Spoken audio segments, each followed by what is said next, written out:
Sob o olhar encantado da menina, o peixe reluzia ao sol que se infiltrava em lampejos pela claríssima água das neves derretidas que escorriam pelo riacho naquele anunciário de primavera. O transe maravilhado durou muitos minutos e foi interrompido pelo tropel de cavalos, pelos estampidos de carabinas e pelos gritos de dor e desespero vindos dos lados da aldeia. Deu um grito, que foi o último som articulado que sua voz emitiu em toda a sua vida, e começou a correr desabaladamente de volta para a aldeia onde estavam sua família e seu povo. Teve sua corrida interrompida por outra menina, mais velha, que a segurou e fez que ela se deitasse no chão, tapando sua boca e olhando-a nos olhos. Estranhou a menina. Nunca a vira antes. No instantâneo de percepção, como só sob perigo se tem, viu a si e a menina mais velha, percebendo que as roupas das duas eram parecidas, com exceção de um cordão que a mais velha carregava, de onde pendia uma pedra polida, de um vermelho brilhante que parecia mágico, como as coisas mágicas que se acostumara a ver em sonhos. Pela intensidade do olhar que a mais velha lhe dirigiu, entendeu que deveriam ficar caladas e imóveis ali, na franja de mata que acompanhava o riacho. Em silêncio, as duas crianças ficaram aguardando que a interminável sequência de estampidos e gritos acabasse. Mesmo após, continuaram quietas e estáticas, porque, ao término do tiroteio e da gritaria, seguiu-se uma assustadora sequência de vozes e risadas de homens, e gemidos e lamúrias de mulheres. Passada a noite e parte da manhã, os homens abandonaram o acampamento. Um homem a cavalo, vestindo um uniforme manchado de sangue, passou tão próximo do mato em que as duas estavam, que elas puderam ver seus olhos e o duro olhar que penetrou a mata procurando sobreviventes a quem pudesse tirar a vida. As duas esperaram por algumas horas antes de sair da mata, temerosas de que os homens voltassem. O sol estava a pino quando foram até onde estavam as cabanas, que agora eram pilhas de escombros fumegantes. Tudo o que sobrou de seu povo foram os corpos retalhados, pedaços imersos no sangue que se espalhava em poças que se solidificavam e secavam em um negrume avermelhado sob o sol e sobre a relva, contrastando a morte ao frescor daquele começo de tarde de primavera. Enquanto via os corpos de seus parentes, dos olhos da menina saíram as lágrimas mais amargas e desesperadas de toda a sua vida. Olhou, através daquela névoa de emoção, os olhos da menina mais velha, que sustentavam um olhar seco e duro, sem lágrimas, e carregado de toda a raiva que o mundo poderia impor a uma só pessoa. Das sobras fumegantes da tribo, a menina mais velha achou uma faca e alguma comida que não havia sido queimada ou roubada pelos homens em uniformes. Afastaram-se da cena da chacina, ainda com pavor de que os homens voltassem. A menina mais nova ia em um andar lento, sem sentido e sem direção, como quase percebia que seria sua vida agora que seu povo estava morto. Assim como seu andar, também seu olhar estava lento, sem sentido e sem direção, de forma que ela seguiu durante todo o dia o andar resoluto da mais velha, que era guiado pelo olhar determinado que abria o caminho. Pararam à noite para dormir sob um tronco caído, que quase nenhuma proteção ofereceu contra o orvalho. Em algum momento, seus olhos se fecharam e dormiram. No dia seguinte, sob o sol que já se adiantava pelo dia, seus olhos se abriram. E, quando acordou, custou a acreditar que não havia acordado de um pesadelo. Lágrimas recompostas pelo sono voltaram a escorrer por aquelas faces que haviam acabado de sair de uma infância abruptamente interrompida. Seguiram naquela caminhada de propósito indefinido por vários dias, sob o peso da tragédia, em transe, como sonâmbulas que caminhassem sob um temporal invisível. Pouco comia e, quando o fazia, obrigada pela mais velha, mal sentia o gosto da comida. A caminhada acabou por levá-las a uma fazenda em um final de tarde, onde viram um casal que ali envelhecia. A menina mais velha tirou de seu pescoço o cordão com a pedra vermelha polida. Passou-o pela cabeça da menina mais nova, ajeitando-o em seu peito com um carinho. Apontou para os velhos e embrenhou-se de volta no mato. Cansada daquele caminho pesado, desabrigado e sem rumo, correu e entregou-se em prantos ao casal. A mulher deu-lhe comida sob o olhar curioso do homem. Lavou-a, trocou suas roupas sujas por um camisolão muito grande e colocou-a sobre algumas peles para que dormisse. Com o tempo, aprendeu a linguagem de casal e, embora nunca falasse, os velhos aprenderam a linguagem de seu olhar.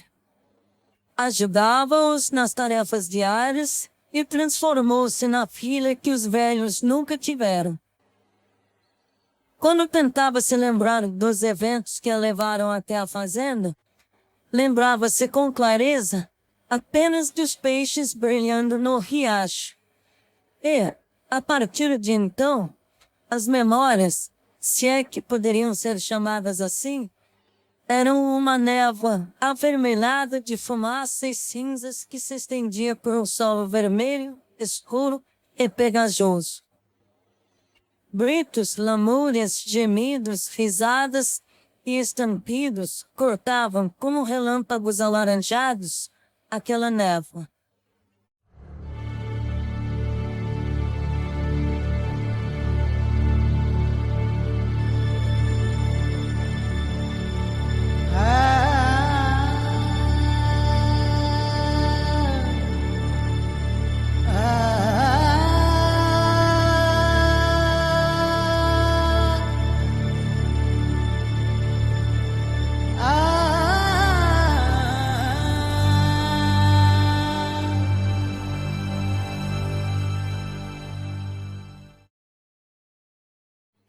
De tempos em tempos, quando se sentia ameaçada, a menina mais velha aparecia ao longe.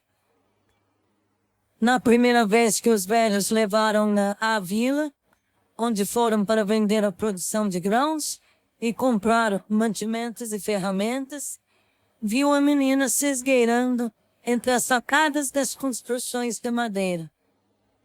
Quando, em um passeio solitário pela mata, viu-se frente a frente, com um grande animal de olhar e presas ferozes, a menina surgiu entre os dois e sustentou o olhar da fera por um tempo quase infinito, demovendo o bicho da intenção de transformá-la em comida.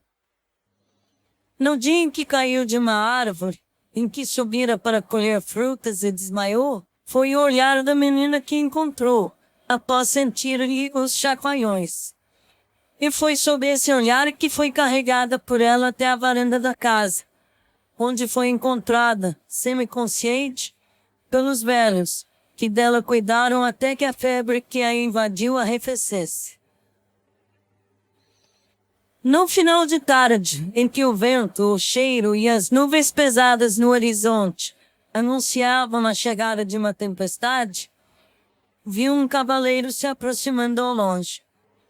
Chamou os velhos e os três esperaram a chegada do homem que vestia um uniforme militar.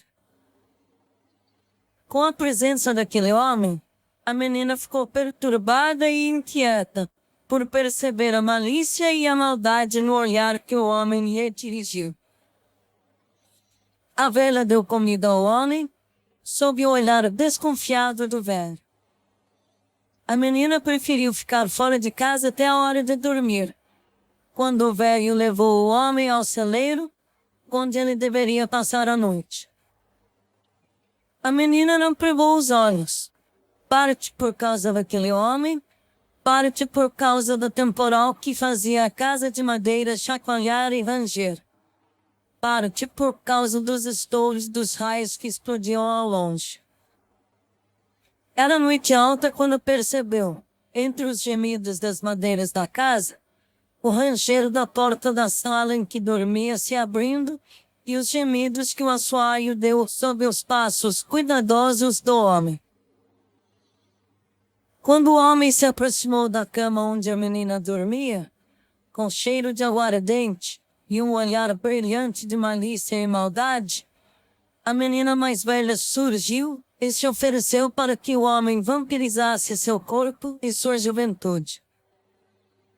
Com um olhar baço e imóvel, a menina mais velha deixou que aquele homem a violasse, enquanto a menina mais nova se encolhia num canto da sala, com um olhar aterrorizado, e via aquele corpo peludo e fedido, esmagando e esfolando a carne frágil e delicada, quase etérea, de sua companheira. Ao fim do estupro, o homem rolou de lado na cama, liberando debaixo de si o corpo da menina que, com um olhar sedutor para o homem, levantou-se e dirigiu-se à parte da sala que servia de cozinha. Percebeu o olhar do homem, acompanhando-a, e colocou a água de uma moringa em uma caneca. Bebeu-a lentamente, até que a malemolência e distração do homem permitiram que pegasse aquela faca que trouxera daquilo em que os homens, como aquele, transformaram sua tribo. Voltou lentamente, ocultando a lâmina, aproximou-se do homem e nele subiu, como se quisesse sexo, mantendo a faca fora de visão.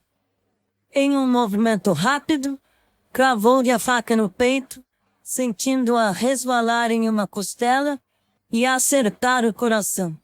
De novo, e de novo, e de novo, sem contar e sem parar.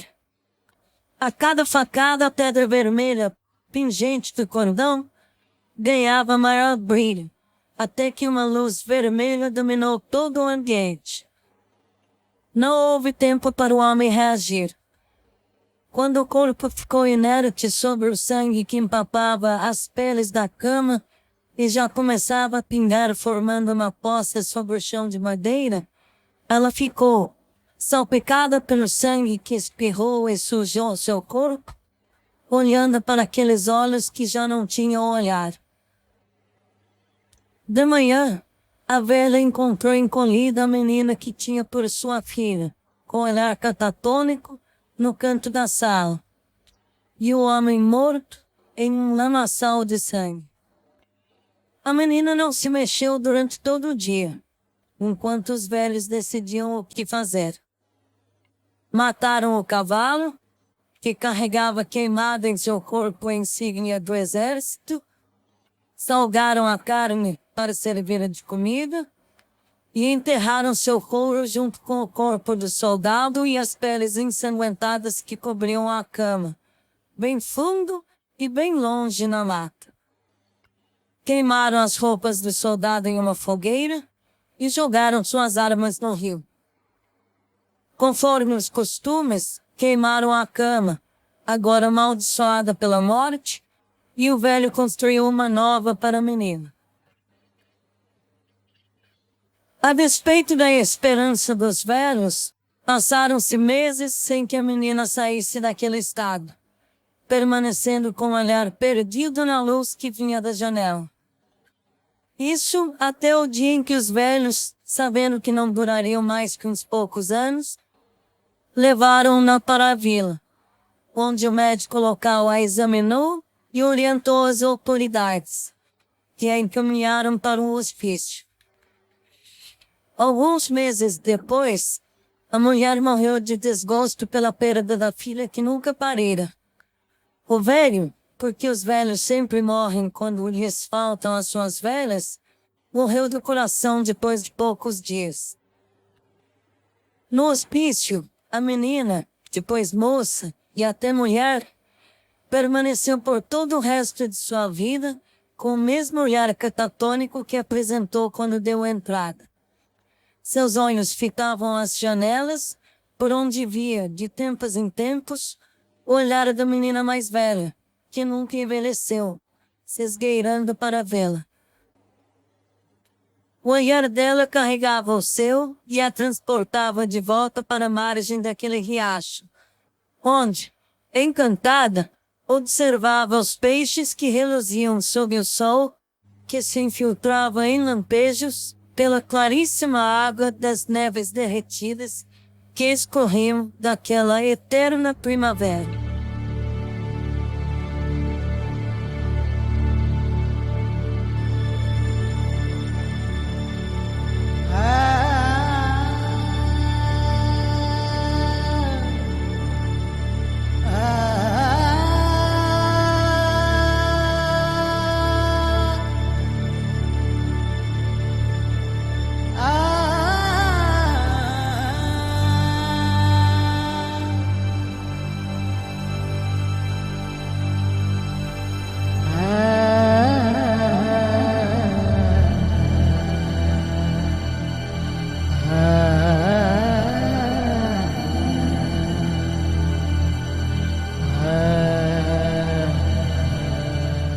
Podemos começar. Já está ligado. Não sei se há interferência de nossa última conversa no que você escreveu, ou na forma com que você escreveu, mas não há opinião. É muito descritivo e pesado. Mas percebi que este peso que senti era derivado de minha opinião, e não de uma opinião sua expressa no que escreveu. Houve preocupação sua com relação a isso? Não tive esta preocupação, embora eu discorde de você. A opinião. Afirmo que há vampirismo no estupro, assim como digo que há malícia e maldade no olhar daquele homem. Em tudo que afirmamos sobre os mecanismos mentais que levam à violência, haverá opinião. Quando dizemos que a violência é derivada de uma ação intencional, isso implica enxergarmos imoralidade, ou no mínimo, amoralidade. Imoral é um conceito extremamente volátil. Sempre foi. Concordo, mas, à exceção disto, você trata toda a história de forma muito descritiva. Mesmo o massacre da tribo é relatado sem julgamento. Eu procurei dar ênfase naquilo que foi mais importante durante a experiência. Não que o massacre não tenha me causado dor, mas o mais importante foi esta coisa do olhar. Tem muito para discutir sobre os olhares nesta história, mas dois olhares opostos marcam, para mim, a história. Dão o tom dela. O olhar do soldado e o da menina mais velha. Como assim, dão o tom? Bom, a história trata sobre violência e proteção. Os dois olhares, o do soldado e o da menina mais velha, giram em torno da menina mais nova. O olhar da menina mais velha é o cuidado para com a mais nova. É parecido com o olhar que vejo em você às vezes, quando sabe que eu estou arranjando encrenca e interfere. O olhar do soldado é assustador, violento. Já vimos várias vezes o olhar que o soldado dirigiu à menina na cabana. Já vimos em bares, nas ruas. O olhar que mede nossos corpos. Vi este olhar até mesmo quando ainda era criança. É um olhar cheio de inconsequência. O olhar que queima. Sei bem. Um olhar nojento. Mas não foi nenhum destes olhares o que mais me chamou a atenção nesta vivência. A luz que saía da pedra pingente no cordão foi o que mais me impressionou. Brilhava como o olhar. Um olhar selvagem, sem medidas. O olhar vermelho, que coloriu de ódio toda a sala, a cabana e mais, todo o meu apartamento. Mais ainda, me iluminou por dentro. Nunca tive ódio de ninguém, mas, quando a luz da pedra invadiu a cabana, meu apartamento e a mim, eu soube o que é ódio. Sempre achei o ódio algo ruim. Agora eu entendo. E entendo também a amoralidade que existe no ódio. Por entender o ódio, começo a entender o mundo. Quero entender isso. Da pedra brilhar como um olhar selvagem. É difícil explicar. Estou cansada. Muito cansada. Vamos parar por aqui? Tudo bem, vou desligar.